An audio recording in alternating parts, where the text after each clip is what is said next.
Zoé et Max étaient les meilleurs amis du monde. Ils adorèrent les aventures. Par un matin ensoleillé, ils jouaient dans la forêt, On explore? proposa Zoé. Max acquiesça. Il adorait explorer avec Zoé. Ils tombèrent sur une clairière cachée. Elle était remplie de fleurs colorées. Waouh! S'exclama Max. C'était déjà une aventure. Soudain, ils entendirent un léger hennissement. C'était Stella, la licorne.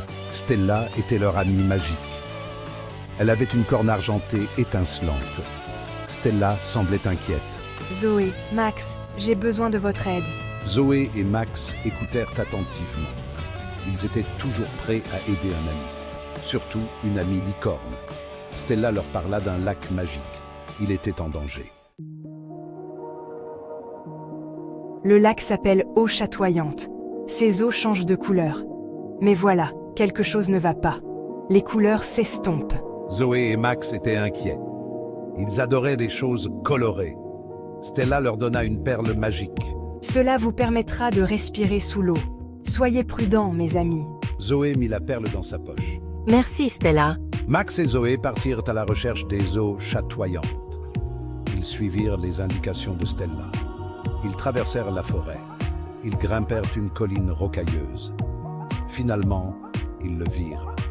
Le lac scintillait sous le soleil. Mais les couleurs étaient faibles. C'était comme si quelqu'un avait mélangé de la peinture grise à chacune d'elles. Le lac était magnifique, mais il n'était pas aussi coloré que Zoé et Max l'avaient imaginé. L'eau était principalement bleue, mais il y avait des taches roses et vertes. On dirait qu'un arc-en-ciel s'est perdu dans l'eau. Max acquiesça.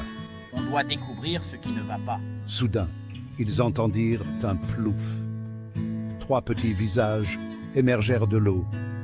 Ils avaient les cheveux verts et des queues scintillantes. Des sirènes. Les sirènes rirent. Nous sommes les gardiennes des eaux chatoyantes. Nous avons besoin de votre aide. Les sirènes expliquèrent leurs problèmes. Une créature pollue notre lac. Il s'appelle Ombra et il vit au fond. Ombra fait disparaître les couleurs. On n'arrive plus à respirer. Zoé et Max savaient qu'ils devaient aider. Ne vous inquiétez pas, on va parler à Ombra. Les sirènes semblèrent soulagées. Faites attention, Ombra est une créature grincheuse. Zoé se souvint de la perle. Stella nous a donné ça. Ça nous permettra de respirer sous l'eau. Les sirènes sourirent. Bonne chance, nous vous... Zoé et Max se tendirent la main. Ils prirent une grande inspiration et plongèrent dans le lac. La perle magique se mit à briller. Ils pouvaient respirer sous l'eau. Le lac était encore plus étonnant sous la surface. Des poissons multicolores nageaient autour d'eux. Ils virent des récifs coralliens de toutes formes et de toutes tailles.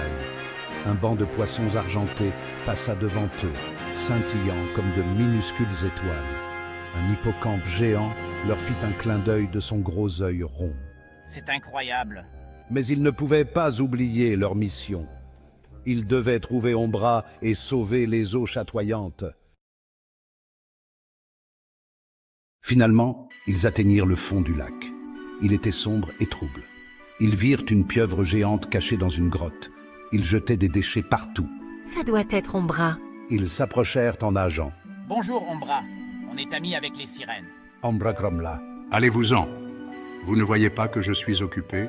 On est venu te demander d'arrêter de polluer le lac. Tu fais disparaître les couleurs. Ombra parut surpris. Je ne le savais pas. J'aime juste jeter des choses. Zoé et Max expliquèrent à quel point les couleurs étaient importantes pour le lac. Ombra se sentit mal. Il n'avait pas voulu faire de mal. Je vais arrêter de polluer. Je vais même aider à nettoyer le lac. Zoé et Max étaient ravis. Ils savaient qu'Ombra tiendrait sa promesse. Pour les remercier, Ombra leur fit un cadeau. C'était un morceau de corail enchanté. Ce corail brillera chaque fois que le lac sera en danger. Zoé et Max remercièrent Ombra et remontèrent à la surface. Les sirènes étaient folles de joie. Les couleurs des eaux chatoyantes redevenaient déjà plus vives. Zoé et Max savaient qu'ils reviendraient bientôt visiter le lac. Ils s'étaient fait de nouveaux amis et avaient un corail enchanté pour les guider. Leurs aventures étaient loin d'être terminées,